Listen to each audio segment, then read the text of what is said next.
Agora e sempre.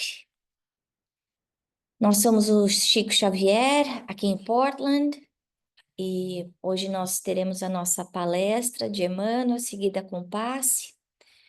E como sempre fazemos, antes de darmos início à nossa palestra, vamos fazendo a nossa prece, lembrando que desde o instante que nos encontramos aqui para esse encontro, que os mentores amigos que estão ao nosso redor já começam a cuidar de nós.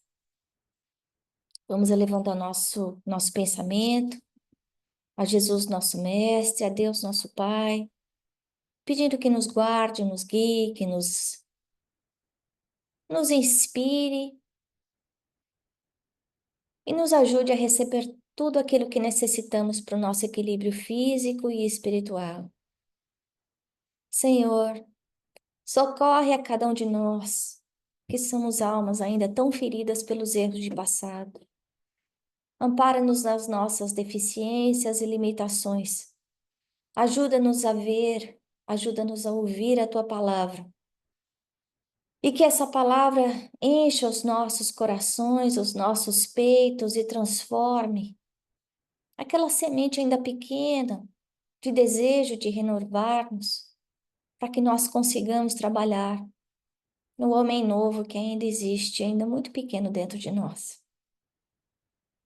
Que nessa noite, no mês de Natal, nosso último encontro desse ano de 2024, que cada um de nós possa voltar e olhar para si próprio, avaliando onde estamos, quem somos, para que no próximo ano consigamos ainda mais trabalhar na nossa renovação. Ilumina os nossos lares, os nossos familiares, numa chuva luminosa, amparando todos que nos rodeiam, encarnados e desencarnados. Graças a Deus. Essa noite, nós vamos falar sobre o capítulo 129 do livro Caminho, Verdade e Vida, que foi ditado por Emmanuel, psicografado pelo Chico Xavier. E o título da passagem de hoje é Origem das Tentações. E essa palestra, essa passagem que nós vamos estudar hoje é altamente significativa porque Emmanuel disseca bastante uma mensagem pequenininha de Tiago na epístola dele. Tiago só escreveu uma epístola, esse é o Tiago menor, que alguns falam que era meio irmão de Jesus. E fala assim: mas cada um é tentado quando atraído e enganado pela sua própria concupiscência. Tem várias palavras aqui importantes, mas antes da gente entrar nos comentários de Emmanuel aí do capítulo 129 do livro Caminho, Verdade e Vida, eu queria só comentar que essa epístola de Tiago, ele está mandando uma mensagem para os grupos cristãos daquela época, para eles olharem para dentro de si próprios e avaliarem o que é, como é que eles estavam agindo no dia a dia. E aí daí a gente fala de tentação, de atração. Quando a gente pensa em atração, a gente pensa em magnetismo. A gente fala de concupiscência, que a gente vai entender um pouco mais o que significa essa palavra já já. Então aí segue Emmanuel. Geralmente, ao surgirem grandes males, os participantes da queda imputam a Deus a causa que lhes determinou o desastre.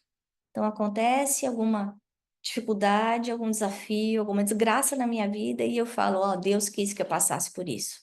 Será? Será que foi Deus? E Deus quer que eu sofra? Não, Deus não quer que eu sofra. Lembram-se tardiamente de que o Pai é todo-poderoso e alegam que a tentação somente poderia ter vindo do divino desígnio. Então, bom, então eu roubei porque veio a tentação, a oportunidade de roubar, porque Deus quis. Eu enganei porque veio a oportunidade de eu enganar, porque Deus quis. Isso não é verdade. Deus é Pai, Pai de amor, justiça e caridade. Deus não quer que a gente erre. A gente não nasce para errar, né? Então, por que que a gente erra? Sim, Deus é o absoluto amor. E tanto é assim que os decaídos se conservam de pé, contando com os eternos, valores do tempo, amparados por suas mãos compassivas. Seria, porventura, o estadista humano responsável pelos atos desrespeitosos de quantos inquinam a lei por ele criada? Então, quer dizer, tem um governador, faz lei, muita gente não segue essas leis, a culpa é de quem governa, quem criou as leis? Não. É responsabilidade de cada um. Essa responsabilidade de fazer o certo ou errado é pessoal e intransferível. As referências do apóstolo estão profundamente tocadas pela luz do céu. Cada um é tentado quando atraído pela própria concupiscência. Examinemos particularmente ambos os substantivos, tentação e concupiscência. As tentações, todavia, não procedem da paternidade celestial. Isso é muito importante a gente pensar. O primeiro exterioriza o segundo, que constitui o fundo viciado e perverso da natureza humana primitivista. Então, a tentação simplesmente vai instigar aquele desvio moral que eu tenho dentro de mim. Ser tentado é ouvir a malícia própria, é abrigar os inferiores alvitres de si mesmo. Porquanto, ainda que o mal venha do exterior, somente se concretiza e se persevera se com ele afinamos na intimidade do coração. E é daí que Emmanuel fala essa atração. A atração vem quando o que está de fora se encaixa com aquilo que eu trago dentro de mim, né? Finalmente, destaquemos o verbo atrair. Verificaremos a extensão da nossa inferioridade pela natureza das coisas e situações que nos atraem. E uma coisa que me fez pensar é o que é que nos atrai, o que é que me atrai. Uma coisa que a gente pode fazer essa reflexão é, quando eu não tenho nada para fazer, o que é que eu faço? O que é que bem fácil? Isso é o que me atrai. A observação de Tiago é roteiro certo para analisarmos a origem das tentações. Ele termina aí o texto. E essa última frase ainda, eu acho que ainda tem um ponto muito forte. A observação de Tiago é o roteiro certo para analisarmos a origem das tentações. Eu reconhecer quais são os trigger points, quais são as situações que vão tirar de mim o que eu tenho de melhor e o que eu tenho de pior. Lembrando que muitas vezes a mesma situação para outras pessoas não ia fazer diferença nenhuma, porque o germe, aquela semente ainda doente, não existe dentro das outras pessoas. Então, fazendo essa análise, né? A tentação é o estímulo que está vindo. Pode estar do lado de fora, pode ser a tentação da luxúria, pode ser a tentação do dinheiro, do apego, pode ser a tentação do poder, pode ser a tentação do sexo, da droga. É alguma coisa, algum desvio moral. Pode ser a tentação de eu falar mal do outro, de eu brigar, de eu duelar, de eu responder à altura, de eu me vingar. Mas essa tentação, essa oportunidade só vai ter ressonância comigo se dentro de mim eu tiver esse desejo, essa concupiscência, né? Que na teologia católica fala que é esse desejo contrário à razão. A gente sabe que está errado. A gente sabe, a gente aprendeu que a lei divina, ela está pregada dentro de nós. Nós somos, como filhos de Deus, parte, nós temos o DNA de Deus. A lei divina está dentro de nós. Então a gente sabe quando a gente está fazendo uma coisa errada. As pessoas que não sabem quando estão fazendo coisas erradas, que fazem a maldade pelo prazer da maldade, elas são pessoas psicopatas, analisadas pela psicologia, são doentes, né? Elas conseguiram separar o sentimento da razão completamente. Então aí a gente tem, não é apenas um desvio moral, a pessoa é doente, né? Mas a maior parte de nós não é assim. A gente dá uma resposta truncada, a gente se vinga, a gente rouba, a gente engana, e a gente sabe que a gente está fazendo coisa errada, né? E ele está falando dessa concupiscência na Bíblia como esse pecado que vai contra a vontade de Deus, que a gente já falou aí, dos defeitos que a gente conhece e que a gente convive todos os dias, né? Mas essas tentações, elas vão estar instigando os nossos vícios morais. Mas de onde vêm esses vícios morais, né? A gente carrega esses vícios como os rastros que a gente traz do passado, né?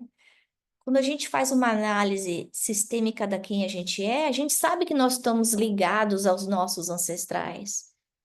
Talvez nós fomos os nossos próprios ancestrais. Quando a gente pensa, quando a gente faz uma viagem no tempo e volta aí 500, 600 anos e pensa o que era normal naquela época, culturalmente, socialmente, a gente vai ver que a gente provavelmente fazia muitas coisas erradas, porque naquela época era o que era visto certo. Quando a gente volta 2000 anos, a gente entende que mulher não tinha valor, mulher valia menos que o camelo, criança não tinha valor. E é tratada daquela forma. Era normal escravizar as pessoas. Era normal matar as pessoas, deixar as pessoas virarem comida de leão.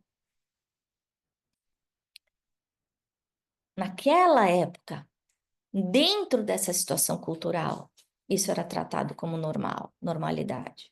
Então, nós fizemos coisas erradas no passado, por quê? Porque as leis dos homens eram reguladas pela primitividade moral dos homens da época. E que hoje, graças a Deus, a gente vê de uma forma diferente. Mas esses vícios, esses erros de passado, eles continuam impregnados dentro de nós como espíritos eternos. São cicatrizes ainda muito frágeis, que não estão completamente fechadas, que às vezes por causa de um estímulo elas abrem de novo. E é isso que a gente tem que prestar atenção. Quando Jesus ensinou para a gente o Pai Nosso, que são essas frases muito simples, e aí a gente vê a capacidade intelectual e moral de Jesus dentro dessas poucas sentenças, conseguir abranger tantos fatores profundos, né? A simplicidade da sua linguagem, e ele fala: não nos deixeis cair em tentação, mas livra-nos de todo mal. Qual é esse mal que ele está falando? É o mal de fora? Não, é o mal que está dentro de nós. Ele está pedindo para a gente, para Deus proteger a gente, para que a gente não fertilize, não aumente essas cicatrizes, não dê asas aos nossos erros de passado, que ainda estão impregnados dentro de nós, né? Se eu estiver dirigindo um caminhão a 100 milhas por hora e tentar brecar, mesmo que eu bata o pé no breque, meu caminhão tá cheio, eu não vou conseguir brecar em 1 metro. Vai ter alguns metros até aquele caminhão brecar, porque existe o elemento da inércia. Então, muitas vezes nós agimos inconscientemente por essa inércia, por essas cicatrizes que estão dentro de nós, que são estimuladas pela vida. E, gente, a gente vive num planeta de expiação e provas. A gente vive num planeta onde ter é mais importante do que ser. Que poder fala mais alto do que moralidade. Que a gente julga as pessoas pelas roupas, pelo carro que dirige, pelo tamanho da casa. Que sucesso, como a gente já comentou isso, sucesso para mim, é eu ter os meus filhos graduados com PhD em melhores faculdades, quando a gente vê que não necessariamente a faculdade vai fazer com que aquele indivíduo seja um homem de bem. Então, os valores estão invertidos. Então, se a gente não olhar para dentro e tentar reconhecer o que é desses valores que faz sentido e o que não faz sentido, é perigoso a gente ir na inércia de um mundo que a gente sabe que está perdendo o pé, né? Um mundo em que está passando por doenças mentais muito sérias, em que suicídio é tratado como coragem, em que o suicídio é estimulado, em que a gente vê crianças de 10 anos cometendo suicídio, porque falta alguma coisa, né? E a tentação, muitas vezes, falando de suicídio, ela é tão forte que, por exemplo, se em outras vidas a gente sabe que o suicídio é a maior falha, o maior erro que a gente pode cometer perante a Deus. Porque eu não tenho direito de tirar a vida de ninguém, mas o maior de todos é tirar a minha própria vida, né? Mas se eu cometi o suicídio em 3 encarnações passadas, eu vou ter uma chance muito grande de cometer suicídio nessa vida se eu não me vigiar. Eu vou ter chance, ou momentos intensos de depressão, de achar que a vida não vale a pena, de querer desistir, de olhar para aquela fuga como o caminho mais fácil. Da mesma forma, com os outros vícios ou erros de passados intensos que a gente teve, né? No livro de Justiça Divina, e esse livro eu sugiro, tem PDF online, para quem quiser ler. É um livro muito poderoso de Emmanuel também. E, e ele fala o seguinte no capítulo 43, corrigir e pagar. O amor é paciente, é bondoso. Se sucumbes às tentações, alegas, renegando o dever. Seja virtuoso quem possa. Então, não consegui. Então, é que eu ainda não tô lá, né? Então, errar é humano, né? A gente dá essa desculpa quantas vezes? Quando a gente esquece que a gente é humano porque a gente erra. É o contrário, né? Aí ele fala assim, mas esse é um instante capaz de outorgar-lhe os louros da resistência. Então, no momento em que a gente tem essa chance da gente dar de frente com aquela oportunidade de errar, essa que é famosamente chamada de tentação, no Espiritismo a gente não usa essa palavra tentação, né? É, a gente tem que entender que todo progresso tem preço, tem esforço, tem trabalho, né? E o tempo impõe esse débito que a gente traz de passado, e que a lei vai estar cobrando a gente. Emmanuel é muito claro nisso, nesse texto. Que para a gente retificar a estrada, a gente vai ter que corrigir, talhar, moldar o nosso ser de hoje, né? A gente vai ter que resgatar essas dívidas e servir de uma outra forma, agir de uma outra forma, né?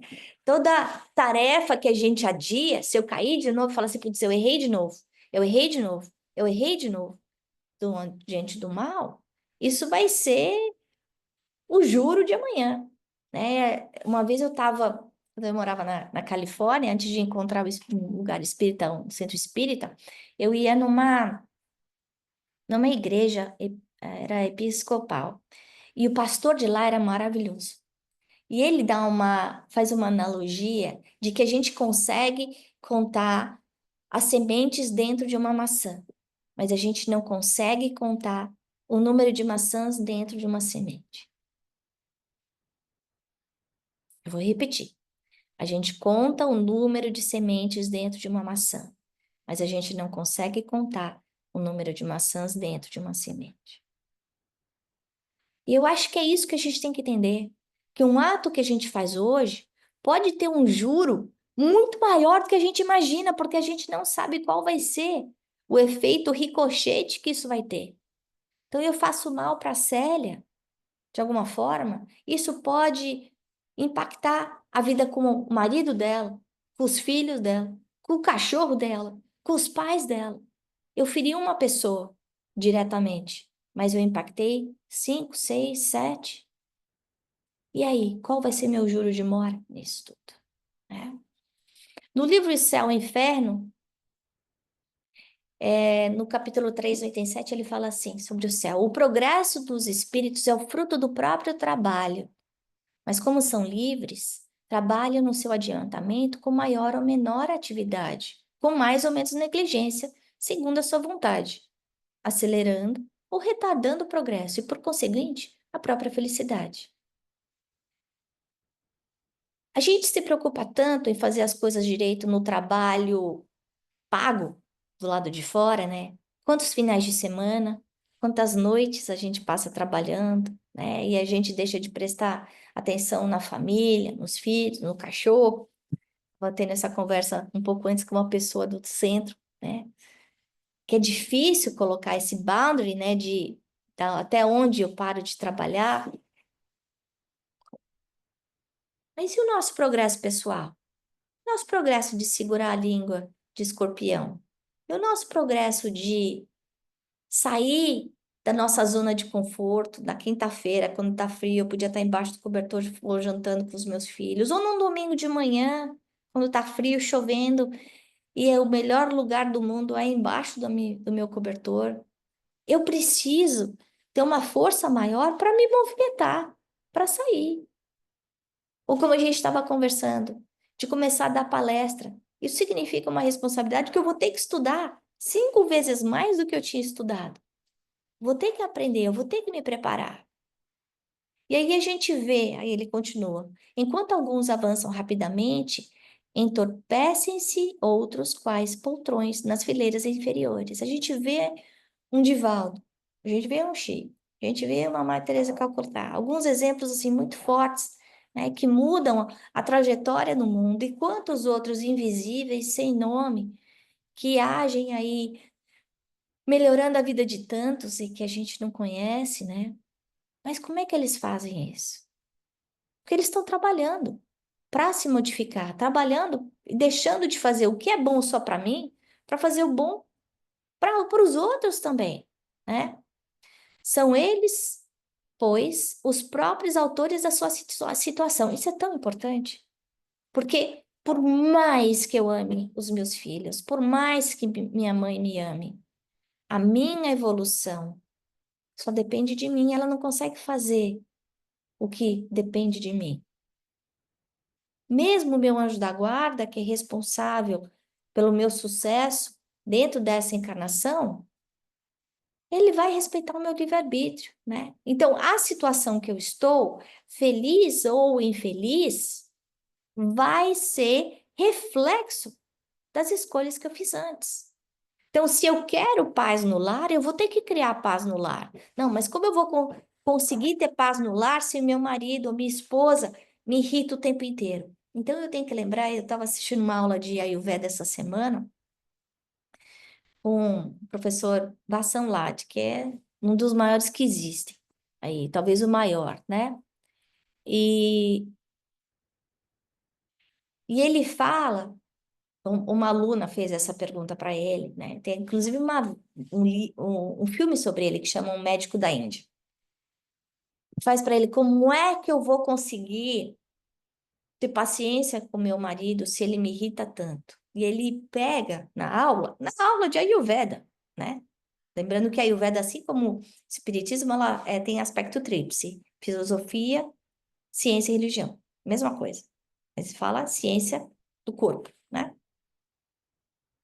E ele desenha um espelho para a pessoa e fala: você que tem que prestar atenção, o que é que ele está fazendo que está tirando de você do seu prumo? Ok? É em você que você vai ter que mudar isso, não no outro. E eu achei tão interessante ele, no meio da aula, uma aula para médicos de Ayurveda, abertamente fala assim: não. Por quê? E por que que ele estava falando isso no meio da aula? Porque quando a gente se desequilibra a mente, a emoção, a gente desequilibra o corpo. Quando a gente desequilibra o corpo, a gente fica doente, né? Então, e aí as várias doenças, e ele estava falando exatamente do tipo de doença que pode ser causada pelo desequilíbrio mental, indo desde diabetes até ataque do coração. E a gente sabe disso, que no momento de raiva a pessoa pode ter um infarto. Todo mundo sabe disso. Alguém Já viu o conhecido que teve um infarto num momento de raiva. A gente sabe disso. E aí? O que é que eu estou fazendo com essa informação? A hora que eu tenho um ataque de raiva e eu tenho um infarto, eu estou sendo um suicida indireto. Eu tenho que ter essa consciência. Por quê? Porque eu não consegui dominar as minhas emoções. E aí, Emmanuel continua. Geralmente, ao surgirem grandes males, os participantes da queda imputam Deus a causa que determinou o desastre. Não, Deus não quer que a gente sofra. Ele deu para a gente o livre-arbítrio.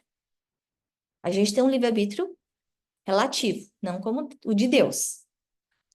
E a gente vê a superioridade de Deus é tanta que a única coisa que ele podia fazer para perder o controle da gente, ele deu, que é o livre-arbítrio. Mas se eu tenho liberdade de escolha, ele falou, mas a colheita é obrigatória. Isso chama lei de ação e reação. A gente sabe que a lei natural e a lei divina é a mesma coisa. Essa lei da matemática, lei da química, lei física, são leis divinas. E funciona para a matéria como para o mundo moral. Então, se hoje estão acontecendo coisas, situações na minha vida em que parecem que apareceram do nada, não necessariamente. Mesmo quando eu olho um bebê que nasce com problema de nascença, quem foi esse bebê? Na vida passada, na retrasada, na outra. Para ele merecer vir nessa vida com uma debilidade, seja uma debilidade física ou moral. Aí, Emmanuel fala: lembram-se tardiamente de que o Pai é todo-poderoso. Alegam que a tentação somente poderia ter vindo do divino desígnio. Não, a tentação não está do lado de fora. E a gente falou disso na hora do estudo de Kardec. Se eu colocar um balde cheio de barras de ouro na frente de um porco, o porco vai olhar para aquele ouro, não vai nem ligar para isso. Mas se eu pegar um balde cheio de milho e colocar na frente do porco, ele vai pular naquele balde, ou de resto de comida. Mas se eu pegar um balde cheio de ouro e colocar na frente do fazendeiro, ele vai pular de alegria e vai pegar aquele balde. Então, o ponto não está no balde, não está no que está do lado de fora. É o que existe dentro de nós. A lei divina em nós seria, porventura, o estadista humano responsável pelos atos desrespeitosos de quantos poluem a lei que ele criou? Em que não é poluem? Não, a lei humana, ela pune, ela vê algumas faltas e pune, né? A gente sabe que a lei criada pelos homens, ela é imperfeita, assim como quem criou, né? Quem está sendo condenado tem que entender que ele está sofrendo a consequência da sua irresponsabilidade, da sua escolha, né? Mas a lei humana, ela não vai alcançar todas as faltas. Ela vai alcançar principalmente aquelas que geram prejuízo para a sociedade. Mas, infelizmente, a lei dos homens, elas ainda não corrigem as faltas que a gente comete para nós mesmos, né? Então, eu fumo 3 maços de cigarro por dia. Eu não sou punido por isso. Mas eu vou ser punido pela lei de Deus. Por quê? A lei de causa e efeito. Eu estou lesando meu corpo físico, meu instrumento, né? E eu vou ser responsável por isso. Cada um de nós vai ser tentado daquele ponto que a gente tem um ponto de fragilidade. Então, se uma coisa é difícil para mim, se perdoar é difícil para mim, é o perdão que eu preciso aprender. Se o apego ao dinheiro é o difícil para mim, é ali que eu vou ter que aprender é o desapego. Se desvio no sexo é difícil para mim, é ali que eu tenho que trabalhar a minha energia. Para que eu não continue na inércia repetindo over and over again os mesmos erros de outras vidas, né? No Evangelho segundo o Espiritismo, no capítulo 5, ele fala das causas atuais e anteriores das aflições. E fala que as vicissitudes da vida, elas são colocadas em dois potinhos. Ou é dessa vida, ou eu escolhi nessa vida, ou ela vem de vida passada. E ele fala, e, na verdade, a maior parte das coisas que a gente passa, os sofrimentos dessa vida são causados pelas escolhas dessa vida, elas não faziam parte do nosso planejamento expiatório, reencarnatório. Não. A origem dos nossos males são consequência do nosso caráter e da conduta que a gente teve errada no passado. Então, quando a gente olhar para essas tentações, a gente não pode pensar, não, como a Emmanuel está falando, elas não vêm de Deus. Não vêm. A tentação está simplesmente instigando algo que existe, essa malícia que está dentro de mim. Então, a gente tem que olhar para dentro de nós, porque dentro de nós está esse passado piscando, né? Forte, gritando aí esses erros que a gente fez e que muitas vezes grita muito mais alto do que os nossos desejos de fazer o bem. Eu lembro de Paulo falando: o mal que eu não quero eu faço, o bem que eu quero eu não consigo fazer. E quantas vezes a gente vê isso e fala assim: meu Deus, mas não é possível que eu fiz isso de novo? É exatamente essa inércia que está dentro de nós. E o que é que a gente tem que fazer? A gente tem que continuar trabalhando, tentando, e falar, opa, errei de novo, então vou prestar mais atenção da próxima vez, né? Todo mundo que está encarnado na Terra está vinculado a essas tendências inferiores. É só a gente olhar para a vida da Terra do passado, a gente vai ver que tem muita coisa errada e a gente estava lá do lado da cruz jogando pedrinha lá, falando, é isso mesmo, solta Barrabás. Então a gente ainda está nesse processo gradativo, buscando essa vitória sobre nós mesmos, mas isso vai dar trabalho.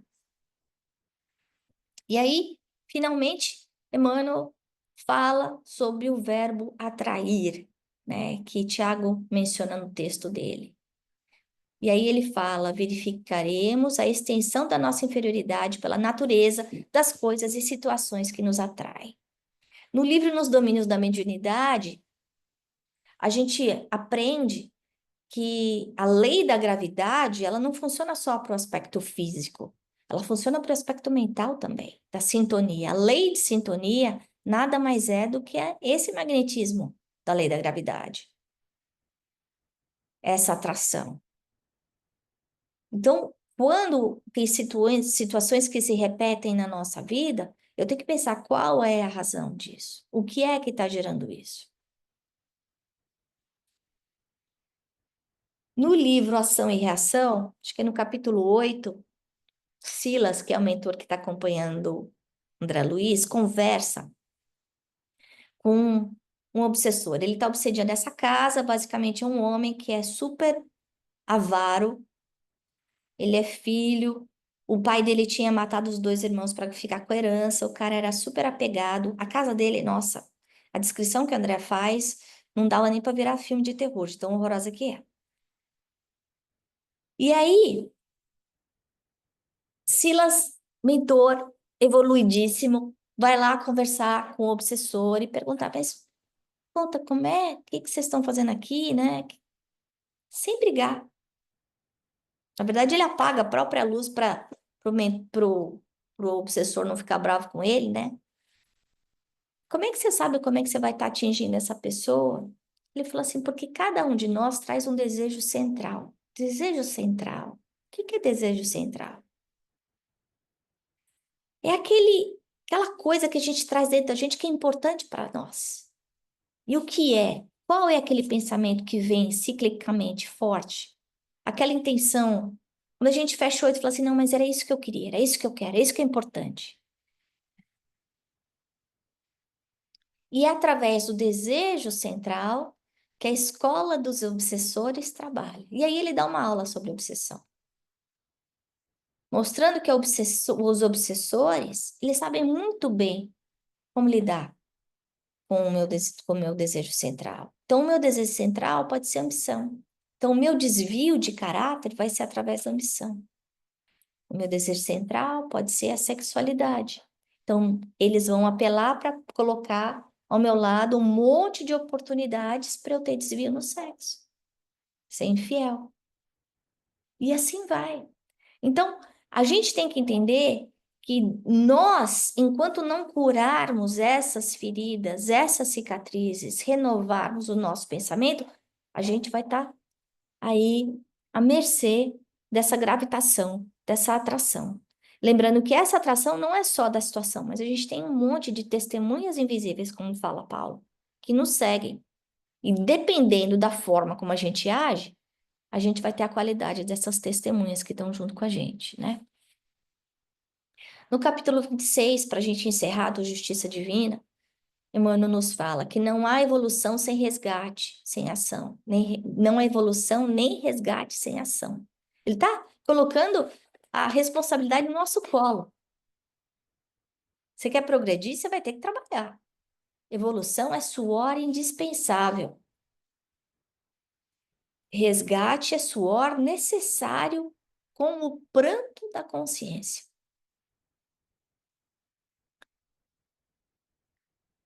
Se vocês notarem,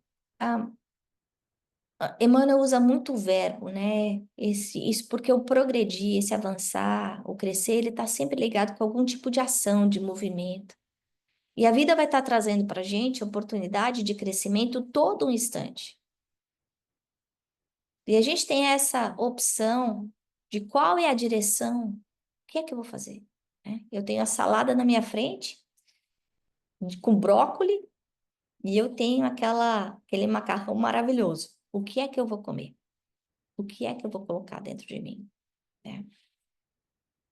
Então, nesse mês de Natal, né, esse fechamento que a gente comemora, lembrando que Natal não é presente, Natal não é materialismo, Natal não é consumismo, que Natal é Jesus dentro de nós. Jesus é o quê? Fraternidade, é amor, é compaixão, é a gente fazer essa reflexão de quem a gente é, para onde a gente vai, o que que a gente quer.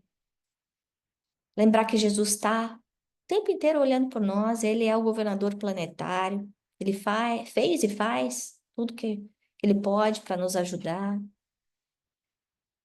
E, e o chamamento dele, né?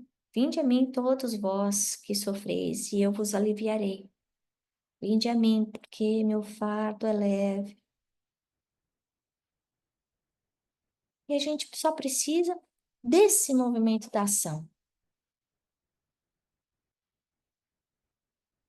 da nossa vontade em ação para essa mudança, né? Que nós nos lembremos que somos espíritos eternos, com essa oportunidade bendita da reencarnação aqui na nossa mão, que muitos de nós fazemos aí o nosso roteiro do que a gente quer para o próximo ano, que a gente, em vez de escolher carro, casa, diploma novo, que a gente pense no nosso progresso espiritual, o que eu quero ser, como eu quero ser, como eu quero agir. E coloque, né, um planejamento de como é que eu vou fazer isso. Então, isso que eu tinha para falar para vocês hoje, e agora a gente vai para o nosso passe. Vamos assim nos recolhendo, lembrando que nós já estamos sendo cuidados, tratados pela equipe do Plano Espiritual Maior. Mestre amado Jesus, unta-nos com teu amor, com a tua luz. Que a tua paz possa impregnar não só o nosso ambiente, mas principalmente entrar em todas as células do nosso corpo. Que o sentimento de gratidão possa brotar dentro de nós por todas as bênçãos que sempre recebemos, principalmente aquelas invisíveis aos nossos olhos da carne. Jesus amado, mestre, irmão mais velho, modelo e guia, protege-nos de nós mesmos, para que todo esse leão ainda adormecido dentro de nós possa ser domado, que nós possamos trabalhar contra a nossa própria incúria e essas mazelas que trazemos muitas vezes de séculos e séculos. Que durante a transformação do nosso planeta, esses anos difíceis que passamos agora, que cada um de nós possa levar a luz da renovação, da esperança, da paz, onde quer que estejamos. Que a tua palavra possa ser a nossa, que teu amor possa ser expresso nos nossos atos, que teu olhar possa ser o nosso olhar,